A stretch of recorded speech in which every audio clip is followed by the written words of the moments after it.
Hello friends, I'm Yube, and this is a spoiler-free guide to Darkest Dungeon for the absolute beginner. I wanted to put this guide out now, after the release of the Crimson Court DLC, because a huge amount of new players are starting to pick the game up and tend to have a lot of the same questions. This guide will cover the basics, as well as a little bit of mechanical information, and will give you the tools you need to make it through the Darkest Dungeon itself. To jump to particular sections, check the description for timestamp links. For now, let's just get into a brief overview of the game before we start to talk specifics. So here are, in no particular order, the three biggest questions new Darkest Dungeon players have. Why is the game so difficult? Why is death permanent? And what's the big deal with stress? We'll talk about all of these in more depth over the course of this guide, but first let's step back and take a look at the overall themes of the game. Thing is, Darkest Dungeon looks like a traditional dungeon crawler. You run a dungeon, you get some loot, your heroes level up, and eventually you win. But it's more than that. Dungeon crawlers are great, but as the name suggests, Darkest Dungeon takes the genre to the extreme until it falls apart completely, in a good way. Your heroes aren't invincible, they're not even really heroes, they're broken men and women, desperate or insane, or both. They're not just looking for gold and glory, they're looking for blood, for death, for redemption. They're unpredictable, they're selfish, at times they're savage. They aren't a band of true companions, you only have to look at how awkward the campfire scenes in the game are to see that these people do not like or trust one another. Red Hook wants to bring you, the player, into that world. They want you to feel the sting of betrayal when an adventurer takes matters into their own hands and messes up your plans. They want you to feel the despair when one of your characters dies, and with them, your hope of finishing the quest. And they've succeeded in doing that. It's clear from this that the game is all about the psychology of dungeon crawling and how it breaks your heroes. Great timing, Pithy. They will get stressed out and make bad decisions, and those bad decisions will kill them and their companions. They'll develop as people, not just as adventurers leveling up, but as people learning from their experiences. Take someone into the Warrens a few times and they're sure to come away knowing the place inside out, making them a better choice in the future. If a character reads some profane scroll in the ruins, they may develop a fear of the unholy. That means that in every fight you have two metrics for success, and they're both really important. You need to make sure your characters don't die, and you need to make sure they don't get stressed out enough to cause issues. If a character hits 100 stress, their resolve will be tested. If they fail, they'll become afflicted, making them wildly unpredictable and self-destructive. Out of these two metrics, health and stress, stress is usually the bigger problem. Healing your team is usually quite easy, while reducing their stress is an uphill battle. There's one common complaint I haven't yet touched on, and that's RNG, random number generation, or the video game equivalent of luck. In short, while there is some randomness, Darkest Dungeon is not quite as luck-based as it might initially seem. I'll go into this in a bit more depth later on when we talk about combat mechanics, and I'll also run through a couple of fights towards the end of the video and explain why I'm making certain decisions. Now we have a feel for what the game expects of us, let's talk about game difficulty before we move on to some specific things I see newer players struggling with. There's going to be a lot of information in this guide, so don't worry too much if it seems overwhelming at first. So which difficulty should you choose? Here's a brief overview of each of the three difficulty settings. Darkest is the default setting, and the one I would recommend new players to try first. It's unforgiving but rarely unfair, and it makes for a great first time through the game. Radiant is a faster setting, but not necessarily a significantly easier one. Your adventurers will gain levels faster, allowing you to get to the late game faster, but a newer player might find themselves unprepared for the end by the time they get there. It's really up to you though. Stygian, or Blood Moon if you have the Crimson Court DLC, is a harder setting than Darkest, where the enemies hit harder and the game becomes brutally unforgiving. You also have a time limit and a hero death limit, which means that any mistake can cost you the run. It's tough, but it's manageable for an experienced player. In the next half hour or so, I'm going to go over 17 different topics. Each of them is important, but don't worry if you find yourself forgetting or missing things. This guide is quite information dense, and it's meant more as a reference guide than anything. Timestamps will be in the description to help you jump to specific points. Rule 1. Always check your characters. Before we get into anything more advanced, I want to make sure everyone's aware of the character panel. You can right-click a character's portrait to open their character panel, and that has all kinds of useful information in it. Each character can have 4 combat skills and 4 camping skills available, and can switch freely between any of the skills they have available at any time, as long as they're not in combat. You can do that by just clicking to toggle each skill on or off. Most skills can only be used from certain positions and can only be used against certain enemy positions. You can see here in the tooltip that there are 4 dots. On the left-hand side, we have the positions that you can use the attack from. Here, the first 2 lines, but not the back 2 lines. And on the right-hand side, the red dots signify the targets that the attack can hit. So here, it can hit the front 2 lines and not hit the back 2 lines. It can be used from the front against the front. Quirks are over here on the left-hand side, and we'll talk about those a bit later. And these on the right are resistances. And some classes also have hidden bonuses to things like scouting, which we'll also mention later. Tooltips in Darkest Dungeon are a little confusing, one of the biggest complaints I have about the game, so I'll run through a couple of examples now. You can see here, we'll go back to the chop ability because it's one of the simplest abilities in the game. We mentioned before that it can be used from the front two lines against the front two lines. You can see that it's also a melee attack. It has an accuracy base of 85, so that's the chance it has to hit against an enemy with no dodge, roughly. And it has a small crit modifier of an extra 3% crit chance. This is one of the simplest tooltips you'll ever see in the game. It might actually be the simplest tooltip in the game. So we'll look at something a little bit more advanced. Okay, this is a good one actually. You can see here that Hew is actually very much like Chop in that it's a melee skill that can be used from the front line against the front line. But here you can see a little red line connecting the two dots. And that means that if you use Hew, it will always hit the front two positions. It's a multi-target attack. It has an accuracy base of 85, the same as Chop. Same crit modifier as Chop, but it does less damage because it hits two targets. You can see here, Solemnity can be used from the front line. It doesn't have an enemy target. It in fact just affects the leper himself. It heals him for 8 and it buffs him with Blight Resist, Bleed Resist, Debuff Resist, and Move Resist. There are lots of different tooltips in the game and lots of different types of attack in the game. Really, it's just a question of reading through them and making sure you know what each attack does before you use it. So now, let's look at the specifics of managing the hamlet, and after that, we'll get into some combat. Rule 2. Spend your heirlooms wisely. You have two primary management resources in the hamlet, gold and heirlooms. Gold is spent on bettering your adventurers, while heirlooms are spent on bettering the hamlet itself. The first thing you want to do is upgrade the stagecoach. You want to have at least 4 adventurers available each week, and the more you have, the better off you'll be. Certain combinations of characters work better together than others, so you'll really benefit from the flexibility of having a diverse roster. After that, you want to focus on the guild and the blacksmith. It's so important to be able to upgrade your character's skills and equipment. You don't want to try a level 5 dungeon with level 3 equipment and skills. Your adventurers' levels mean almost nothing without the gear to match. So remember, stagecoach first until you have at least 4 adventurers a week with a robust roster of 12 or 15 diverse characters, then focus on the guild and blacksmith. Go back to the stagecoach whenever your roster starts to limit you. Grabbing the experienced recruits upgrade in the stagecoach is extremely valuable in the mid-game. More arrive, foolishly seeking fortune and glory in this domain of the damned. Thank you, Wayne. Upgrading other buildings, even the Abbey and Tavern, is not usually too important, and your heirlooms are probably better spent elsewhere. You can trade worthless heirlooms in for the ones you want, using this icon at the bottom. The exchange rate isn't great, but it's worth doing if it lets you upgrade the important buildings early on. Early on, you'll probably have a ton of crests and be starved for deeds, so you can always trade some in. Districts, the new hamlet feature in the Crimson Court, and also not an efficient use of heirlooms until much, much later on in the game. Rule 3. Don't waste your gold. While heirlooms are generally used for permanent upgrades, gold is a lot more transient. You can spend 20,000 gold on getting a character fit to explore the cove, but if they die you don't get that money back, and as a result there are a few good rules of thumb for spending your gold. The guild and the blacksmith are really important, as we mentioned before, and not too expensive in terms of gold. Stress relief, the Abbey and Tavern, should be used sparingly. It's sometimes better to just let heroes go rather than spend money on stress relief. The Sanitarium should be used with extreme caution because it's so expensive to remove quirks. You can see here, 7,000 gold base to get rid of a permanent negative quirk, 2,100 to get rid of a non-permanent quirk, and that adds up. The Sanitarium will get its own section later. Diseases are often important to remove though. 1,050 gold to get rid of minus 50% disease resist. It's a judgment call, but I'll take it. The Survivalist should mostly be used to unlock a few choice camping skills, generally the ones that remove the chance to be ambushed while camping. You can see here, we've got Hound's Watch, prevents nighttime ambush, minus 20% chance party surprise, plus 20% chance monster surprised. If I didn't already have this unlocked, I would take it. I will take Release the Hound because the scouting chance is so useful. Remember, you only need 1 nighttime ambush prevention skill per party. If you have the money, you can use the Survivalist for other skills, but you shouldn't have to early on.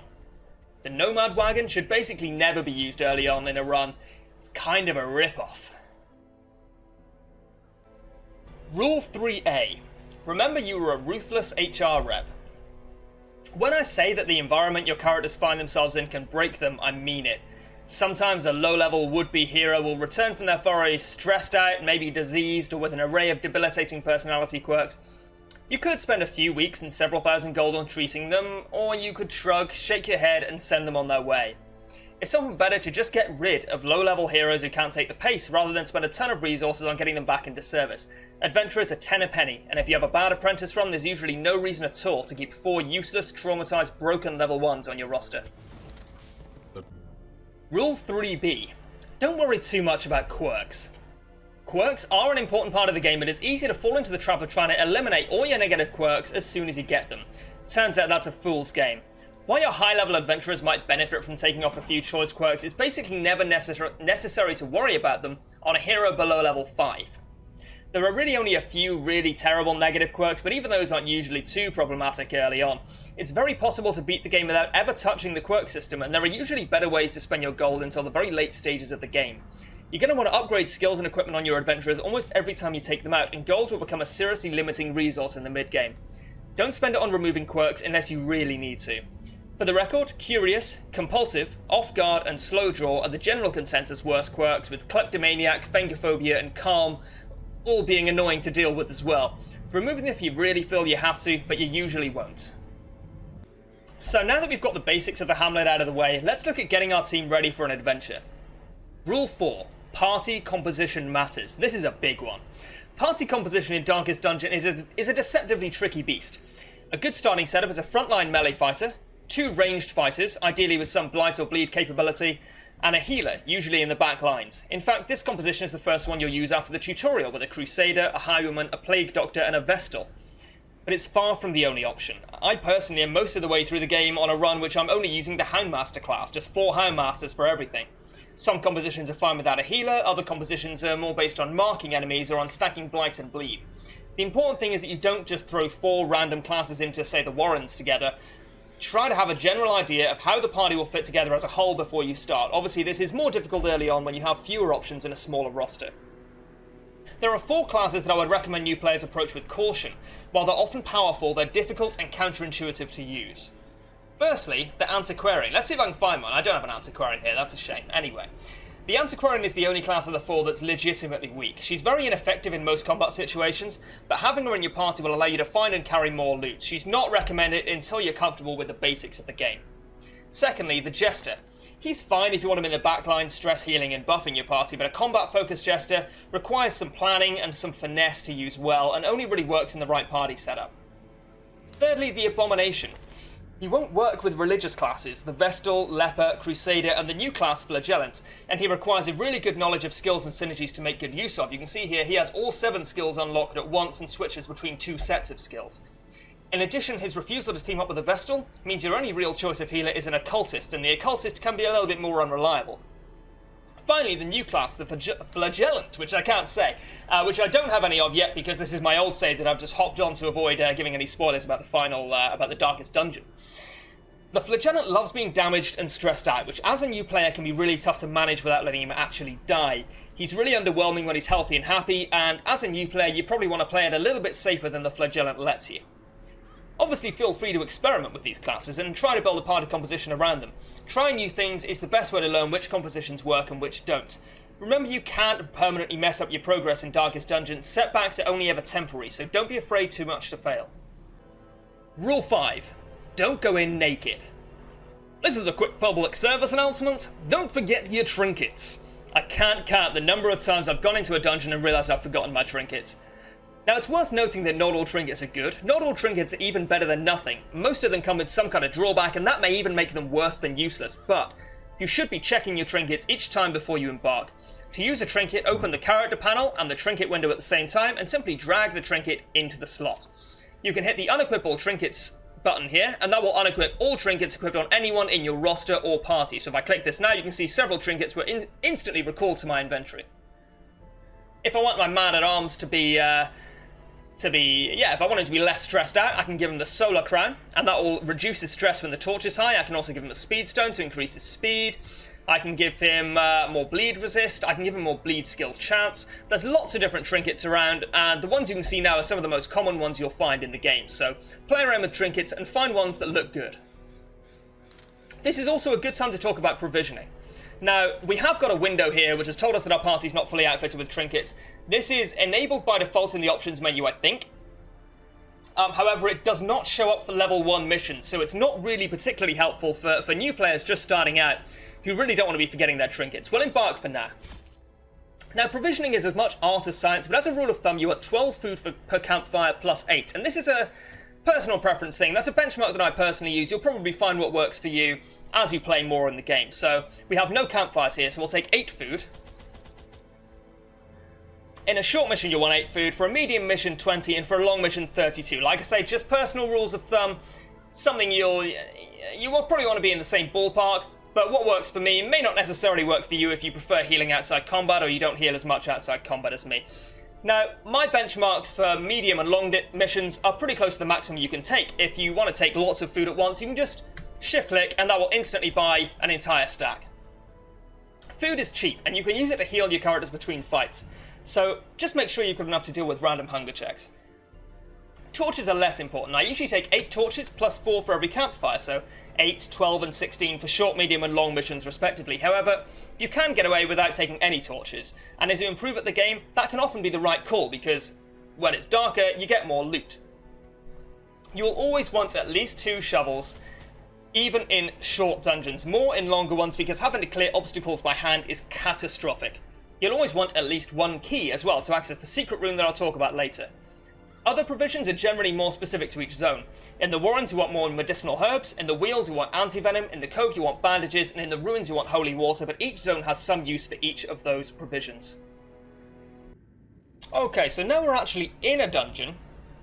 We can have a look at some of the ways we can make exploring the dungeon more effective, efficient, and safe, and also we'll look at some combat stuff. So first of all, Rule 6, don't neglect the torch. The light level has a lot of different effects on your party, as you can see here. The light is at 100, which is the maximum. And we can see that we have a bonus to dodge, scouting, and a significant bonus to monsters surprised. If we shift-click, we can reduce the torch by 25. It's gone down to 75, and now you can see that we're getting a little bit more stressed out. We've still got a dodge and scouting bonus, but it's not quite as good, I guess.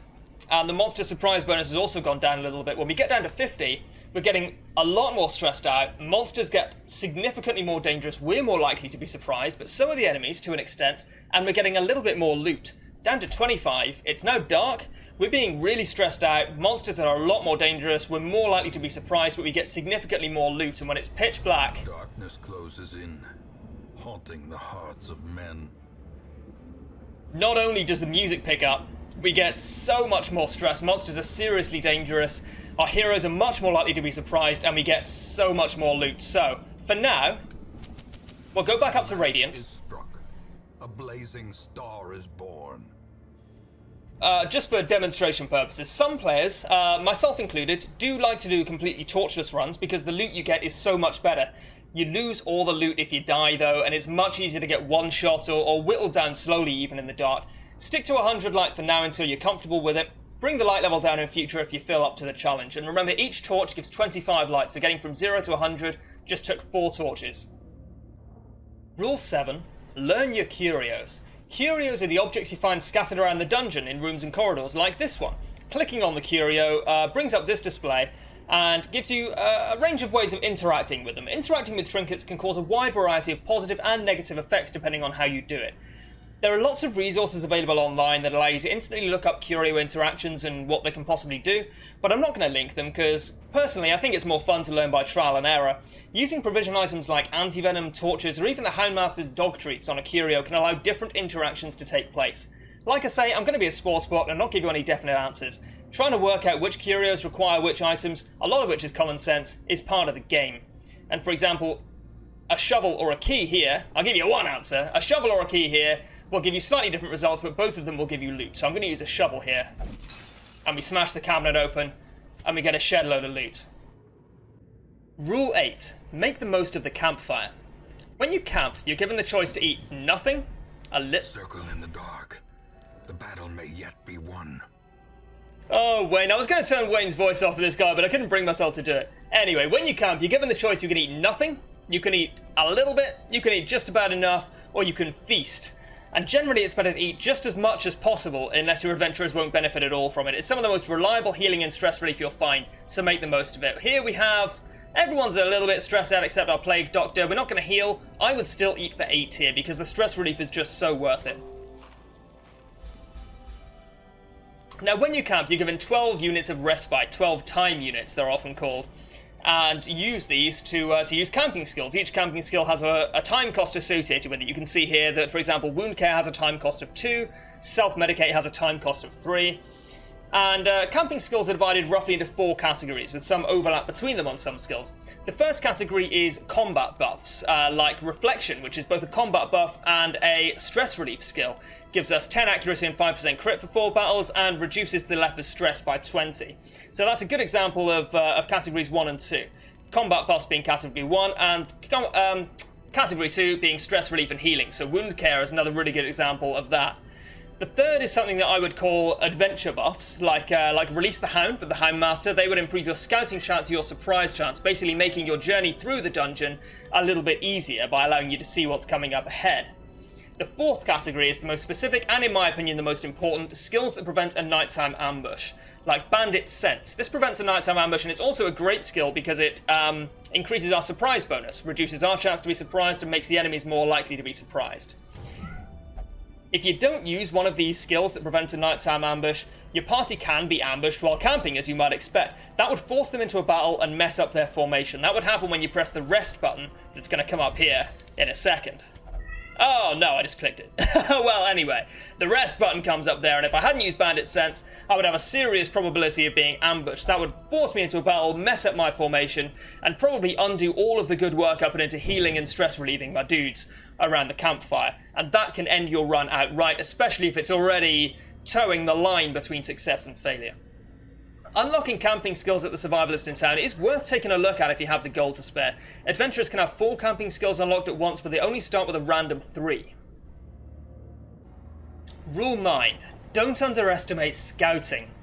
When you enter a room, your party has a chance to scout ahead and reveal the map for a few rooms. This reveals traps, enemies, and occasionally even a secret room, and it's one of the most important parts of the game for several reasons. You can actually see here that as I entered the room, just before I started recording the last segment, I actually got a massive scout all through here, so now I can see everything that's in these 6 rooms, and in all the corridors between them. I can see traps, I can see curios, I can see obstacles, I can see fights, and I can also see this yellow star here, the golden star, that's a secret room. So I'm going to be making my way over there. Okay, so scouting can have a number of benefits. Firstly, it can help you plan your route through the dungeon, as we've just been through. If only treasure could staunch the flow of otherworldly corruption. I'm sorry, Wayne. I'm sorry. I'm sorry. Right. I must remember to turn you up again afterwards. Firstly, scouting can help you plan your route through the dungeon. If you're on a mission to complete all room battles, like this one, or, say, activate 3 quest curios, scouting can reveal the dead ends that you need to go down to finish the quest. You can also avoid needless battles in some situations. If enough of the map is scouted, you can just skirt your way around and choose the path of least resistance. Secondly, and less intuitively, scouting a battle means you cannot be surprised in that battle. If I were to go up here and fight this guy, I would know for a fact that he's not going to surprise me because my characters already know he's there. So, being surprised is terrible. I mean, being surprised is one of the worst things that RNG will ever do to you in Darkest Dungeon. It shuffles your party around, immediately putting them on the back foot. You will never be surprised in a scouted battle. Thirdly, it allows you to spot and disarm traps, meaning that instead of taking damage and stress, you can select a character to disarm the trap and gain some stress relief, as we just saw. Finally, scouting allows you to spot secret rooms, like this one. You can only enter secret rooms that you've scouted. If I hadn't scouted this, I wouldn't be able to enter it regardless. But now I've scouted it, I can enter it like I would any other once it's visible on the map. I'm just going to walk onto the tile, and I'm going to press W. I think you can also click. Yep. And here we have a chest. In this chest is the sole reason that I recommended you always take a key earlier in the provisioning section. It can contain powerful trinkets and valuable gems. There we go. We got 2 gems and a powerful trinket. I don't really need the other key now, so I'm just going to get rid of this one. As for boss quests, scouting might seem really useful to figure out where the boss is, but there's actually a simpler way of doing it. The boss will almost always be at the end of the longest unbroken path from the entrance. In short, you need to go further to get to the boss than to any other room. That means that since I started here, if this was a boss quest, then the boss would almost certainly be here. You've got 1, 2, 3, 4, 5 rooms, rather than 1, 2, 3, 4 to get up here, which is the next longest. Ties are resolved randomly. I've heard that apparently the boss no longer always spawns in the furthest room away, but it's rare enough that, to be honest, I've never seen it happen, and I wouldn't even count on it. Some classes, like the Handmaster and Grave Robber, have a hidden bonus to scouting chance as well, so if you really want to scout the dungeon and it is useful, I'd recommend maybe weighting those classes a little bit more heavily when you're deciding who to pick. So now we know what we're doing with regards to progressing through the dungeon. What happens when we get in a fight? Rule 10. Recognize combat is about minimizing damage. If someone asked me for one sentence to make them better at Darkest Dungeon, that would be it. Your sole incentive in each fight is to minimize the amount of turns your enemies get. Failing to understand this is the main reason I think that people say Darkest Dungeon is all luck. Most enemies have the potential to mess up your day, and your job is to limit the chance they get to do that. The more turns your opponents get, the worse things are going to be for you throughout the entire dungeon. That doesn't necessarily mean dealing as much damage as possible as fast as possible. It means being smart with your own turns and using them effectively. I just wanted to get this point in early before we get into the specifics, so keep this in mind during the following sections. Rule 11. Understand combat stats. There are several combat stats in Darkest Dungeon visible on the character panel, as well as in each fight. I'll briefly run through them before taking a moment to talk about the most important one. Some of the info here may seem obvious, and some of it may seem confusing, but hopefully it proves useful to you. Firstly, your damage depends on the skill you're using. Some skills have damage penalties, but your base damage depends on how much your weapon has been upgraded at the blacksmith. You can see here that the damage base of the Bubonic Herald, the Plague Doctor's level 5 weapon, is between 7 and 13. Some classes, like the Leper, innately deal more damage than others thanks to their increased damage weapons, I guess. You can see here that Noxious Blast has a damage modifier of minus 80%, so it only deals 20% of the damage that a normal strike would do. Of course, it also inflicts Blight, which is really what the skill's for. Your critical chance is modified by some skills, as well as your weapon. You can see that the base crit chance of this Plague Doctor is 4.5%. That's actually modified by another 4% for Noxious Blast, meaning that Noxious Blast has an 8.5% crit chance. Many skills, like Noxious Blast or Thrown Dagger on the Grave Robber, have a significant bonus to critical strike chance. Crits in Darkest Dungeon deal the standard 50% extra damage, and there's no way to modify that damage bonus. Critical heals have a larger bonus of 100%. Dodge rating is compared to the enemy's accuracy rating. Obviously, more dodge makes you more likely to evade attacks. This works by subtracting your dodge rating from the enemy's accuracy rating, and the resulting number is the percentage chance that the enemy hits. You can find dodge rating by upgrading your armor. Your accuracy is determined by the skill you're using, as well as quirks and trinkets. So my Plague Doctor here has an accuracy base of 0 that's been modified by 15 thanks to my trinket choice. And each attack has an accuracy modifier. So Noxious Blast has an accuracy of 115, which is added to my accuracy bonus. The effective accuracy of Noxious Blast is 130, and that will be then compared to the dodge rating of whichever monster I'm attacking here. You can see this down below. Unholy, dodge 23. So Noxious Blast will be very, very likely to hit Bone Militia, but your accuracy can never exceed 90%. So your accuracy is determined by the skill you're using, and the interaction between accuracy and dodge rating works exactly the same way. Higher level skills upgraded at the guild have innately higher accuracy, but higher level enemies also have a higher dodge chance. Like I say, your accuracy can never exceed 90%. You always have at least a 10% chance to miss. Protection mitigates a portion of incoming damage and can be modified by combat skills, trinkets, quirks, and some camping skills. My base protection on my Plague Doctor is 0. This enemy, the Bone Shield Wall, has 45% protection, which means it's going to take roughly 45% less damage. Functionally, it's actually going to take even less damage than that, because damage is always rounded down after protection is applied. Any protection rating above 0% will reduce all incoming damage by at least 1. If an attack deals 1 damage and its target has 5% protection, it will actually deal no damage at all.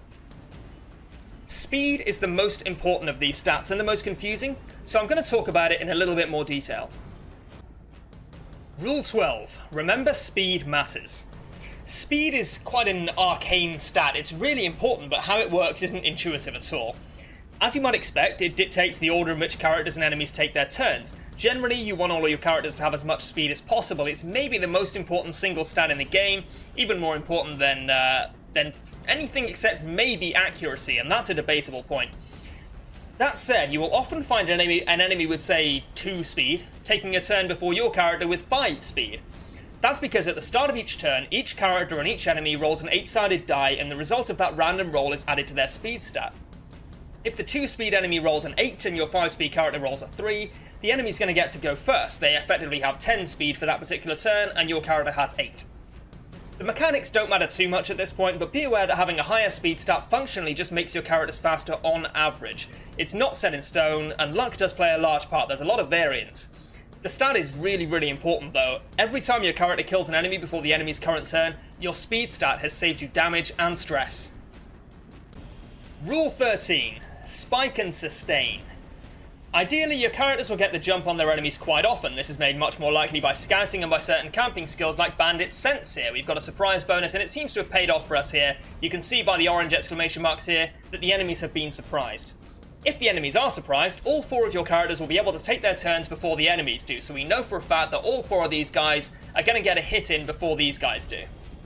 This means you should be able to kill or at least incapacitate 1 or 2 enemies right off the bat before they get any turns in. This minimises the amount of turns your enemies are able to take, and once you've got the initial assault out of the way, you'll enter the sustain phase, in which you're balancing healing with stuns and damage as usual. So, let's see what we can do here. Really, our priority is this guy. And this is specific to this particular fight. I just happen to know that this guy's the most important because he buffs these guys' damage. So really we want to focus on killing that. Now it's got very little blight resist for a champion dungeon which we're in, so we're going to use Plague Grenade. And I will run through a proper example fight a bit later on. This is just to give you an idea of what kind of thing we really want to be doing here. So we can Duelist's Advance here, and this activates our Riposte. Really, I maybe should have started this Heirloom in the front line, but it's really not important right now.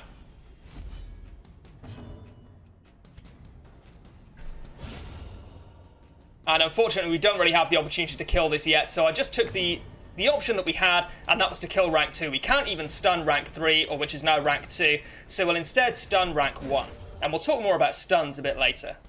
Unfortunately, he resisted it, which is a real shame.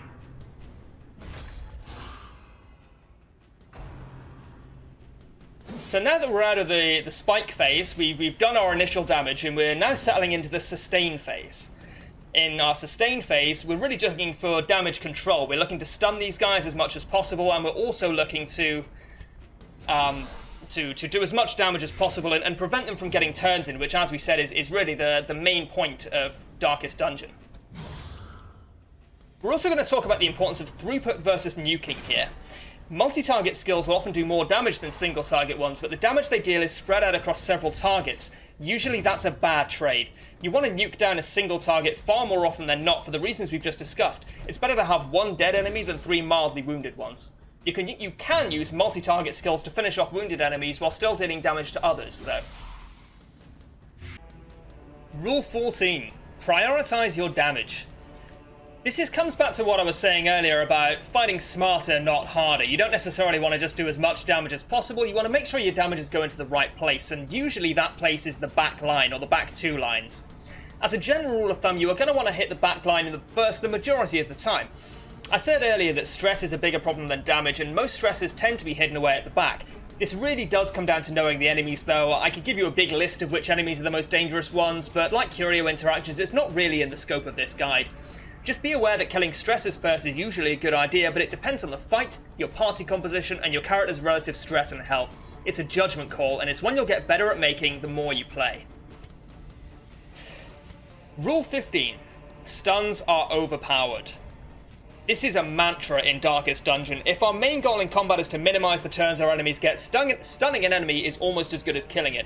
Some skills, like the Plague Doctor's Blinding Gas, or the Hellion's Barbaric Yacht, can stun 2 enemies at once. These 2 skills in particular are considered 2 of the best skills in the game for exactly that reason.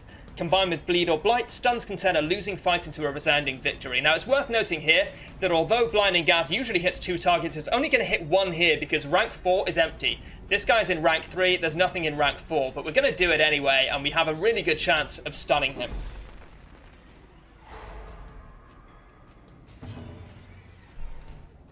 Now you can also keep an enemy alive and stun it repeatedly if you really want the opportunity to heal and buff your party, but I don't usually recommend it. As an enemy is stunned, its stun resistance will dramatically increase. In addition, leaving only one enemy alive for 2 rounds will stress your party out and eventually summon enemy reinforcements. At that point though, you've already won the fight. Long story short, stun everything you can't immediately kill, and we can see here, stun resist has been increased by 40%, making it very difficult for us to stun him again. Rule 16. Get used to arithmetic. You may have already realised this, but mental arithmetic is an important part of combat in Darkest Dungeon, and you'll see some of the thought processes that use it when I'm running through an example fight a little later on.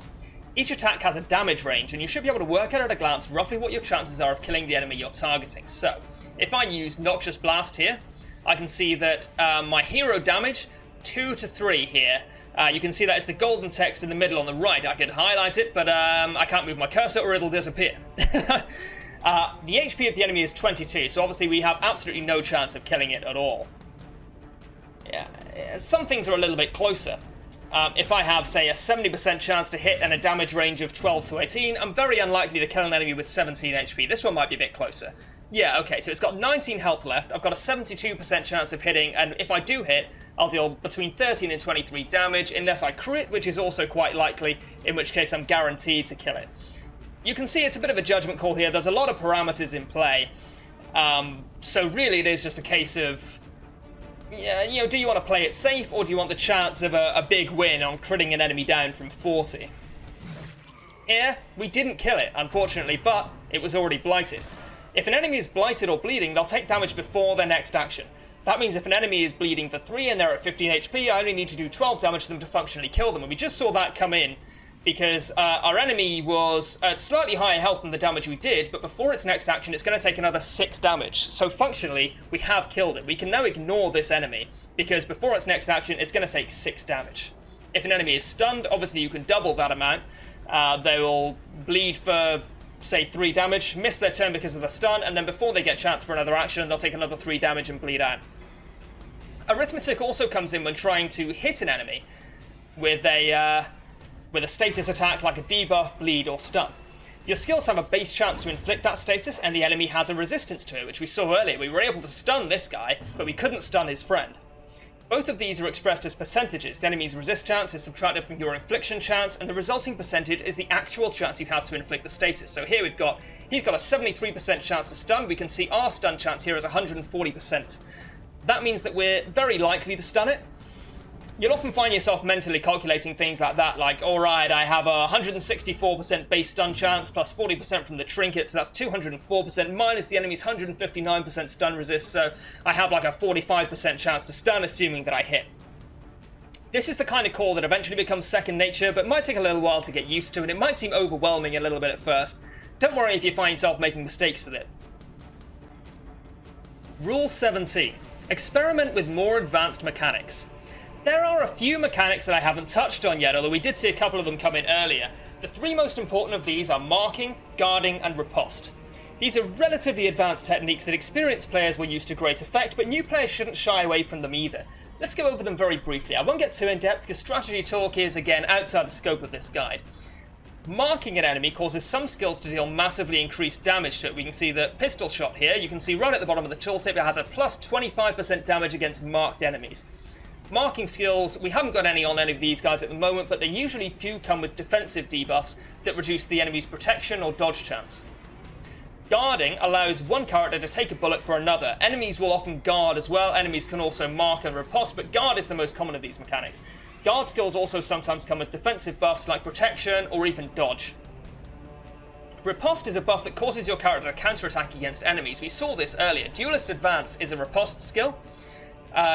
You can see here, right at the bottom of the tooltip, says self. Less damage when riposte, more crit when riposte, activates riposte. So if we Duelist Advance here, he's now got the riposte buff active. He's not going to do as much damage, and he's going to crit a little bit more often. And those buffs apply to the counterattacks that he's going to execute if this guy gets a chance to attack him. Like I say, try these mechanics out.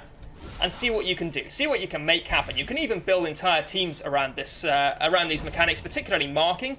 Some of the most powerful teams in the entire game are built around the mark mechanic. So now we'll get into an example fight, and I'll go start to finish, and I'll just explain the decisions I'm making as I'm making them. Okay, so we've encountered a few brigands here. We've got 2 infamous cutthroats and a brigand hunter. So, what do we want to do? We want to spike and sustain. So, rank 4 is empty, but blinding gas is still really good. It's got 140% stun chance. I don't have any trinkets which modify my stun chance. This dude has a 73% chance to resist the stun, which means that it's got a functional 33% stun chance resist. I think, if my maths has come off correctly under pressure. Either way, it's gone on. Now, I did move my highwayman up to the front line just to demonstrate something that you can do. You can actually put your highwayman in the front line and then immediately point-blank shot, which is really good because point-blank shot is a very powerful attack that moves him backwards. So instantly, I've spiked one enemy down, and I've functionally been able to kill one of them and stun one of them, and that really reduces the pressure coming in at the beginning of the fight. Now, we could chop here. We're very unlikely to kill it. In fact, we're fairly unlikely to hit it. We've only got a 70% hit chance, and if we do hit it, we'll need to crit it in order to make sure that it dies. I could use Withstand, which would reduce his stress. Obviously, he's not stressed out, but he could be. It will mark himself, and it will give him protection. Now, I don't necessarily want to do that. I'm not going to be able to kill these guys in one hit, most likely, except maybe this one. So I think I'm just gonna hit this one, probably not kill it, maybe not even hit it, but I think it's the best out of a bad lot of options. And you know what? It did kill it, which is great. Now, what can I do here? I've got a lot of options here, so I'm going to walk you through all of them. First, we've got a single target heal. Now, the best choice for healing is herself. She could also party heal, and that would heal everyone for a little bit. She could Judgment, which is a fairly weak attack that still heals her as well, or she could Stun. Now, her stun only has a 70% chance of going on, which is pretty good, but what I'm going to do actually here, and I don't think any of these options, by the way, are completely wrong, I'm actually going to Judgment, because she needs healing the most, and Judgment will allow me to get some damage in, and hopefully kill this one the next time someone gets to attack him.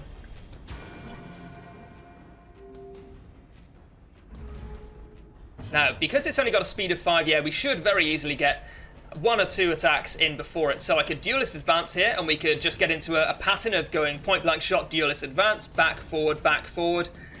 But I think I'm just going to Wicked Slice. I'm very unlikely to kill it. But I don't really have any need for Riposte at the moment. If it gets an attack in, then, I mean, it's only ever going to get 1 attack in, so Riposte is pretty useless. And in fact, we did crit it to death. That fight went very, very well, so let's do another one. Okay, this fight looks like it might be a little bit more challenging. Let's take a second. Obviously, we're not under any time pressure, and let's look at what these enemies actually are. We've got 2 guys in the front with some protection. We've got a Bone Sergeant and a Bone Shield Wall. Now, I know for a fact that the Bone Shield Wall is very good at stunning guys and is generally a bit of a pain and quite difficult to hit with its 45% protection as well. The Bone Lancer does a lot of damage, but is quite easy to kill, and the Bone Sharpshooter is in very much the same boat. So, what do we want to do first? Well, we can easily stun both of these guys, hopefully. So we'll try a Blinding Gas first, and that should take them out of the question. Oh, wow, okay.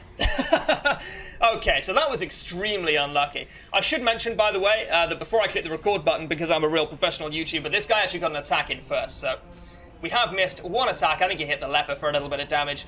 Now, we could point-blank shot. That would have, like, a reasonable chance of killing it. 14 to 25, 82% chance to hit. I would say our chance of killing this is around 40 to 45%. And we didn't. That's okay. What it does mean is that when our leper gets a turn, he can use his multi-target attack to finish this guy off and get some damage on the front line as well. Unfortunately, of course, the leper's accuracy is beyond awful, so you can never really guarantee that anything you do with the leper is going to come off.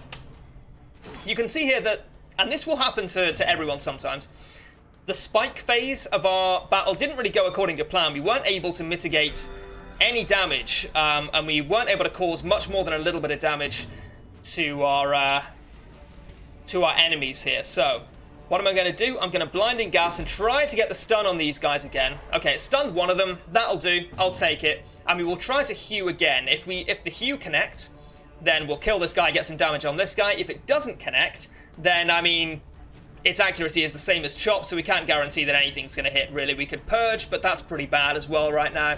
And double dodge again. The Leper's accuracy really is not very good at all. You know what? I'm gonna Duelist Advance. I'm gonna try and kill this guy. And another dodge. This really is going very badly. Even though he dodged, we still got the Riposte on. And we were able to kill it with that counterattack, so that's actually great. That's a lot of damage coming in now. It's worth noting this is a level 5 dungeon, which means that it's much more difficult than the dungeons you'll be facing as a very new player, at least. Now, we're in a little bit of trouble here. I could Divine Comfort and get a lot of healing on everyone, but I think it's more important to get the healing where it's needed most, and that's on our Highwayman here. So what do I want to do here? Well, rank 3 is being guarded by rank 1. You can see here, guarded by Bone Shield Wall, which is this one, and in addition to guarding, the Bone Shield Wall has increased his own protection. That's a real pain. It does mean that if amusingly, if we had a character that could only hit the back line, I could use an attack that hits the back line to hit the front line. Because if okay, let's use Plague Grenade here, for example. In fact, no, let's use Blinding Gas here.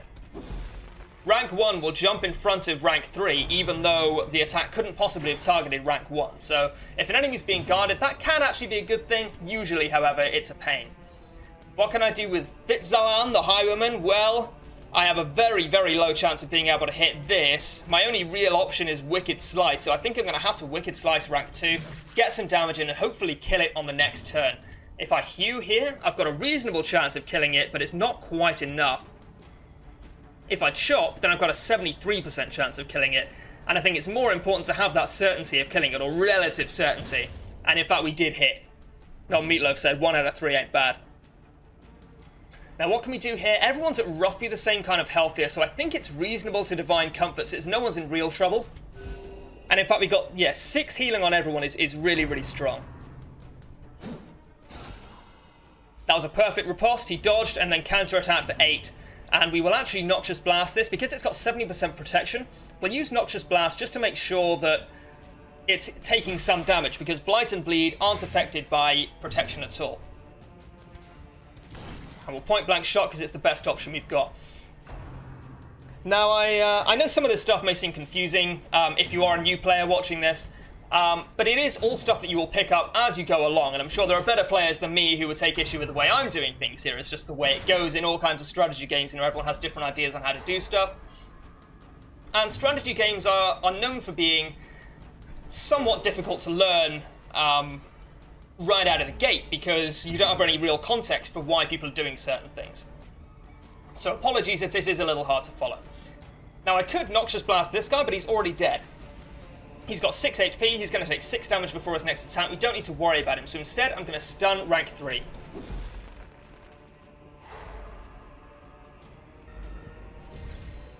Flagellant, our Highwayman, was stunned there. And we can't really do very much here. We can Purge and get rid of the corpse, bring this guy up to rank 2. And that's what we'll do.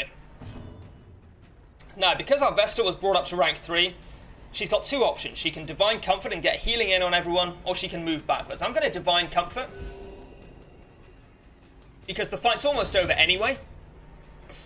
And this guy is now in rank 1, where he can be easily targeted by anyone. And our Leper, if he hits now, should be easily able to take care of him. However, I can't guarantee the Leper's going to hit, so I'm going to Noxious Blast. Another alternative would be to heal, but I think Noxious Blast is also fine. And there we go. Crit for 53 to round it out. So, anyway. Thank you guys very much for watching this guide. I really hope it was informative to some of you. If it was, feel free to leave a comment. And if you have enjoyed the guide, I'd really appreciate it if you could leave a little like on the video. It really would help me out and mean a lot to me. Thank you for watching. I'll see you later.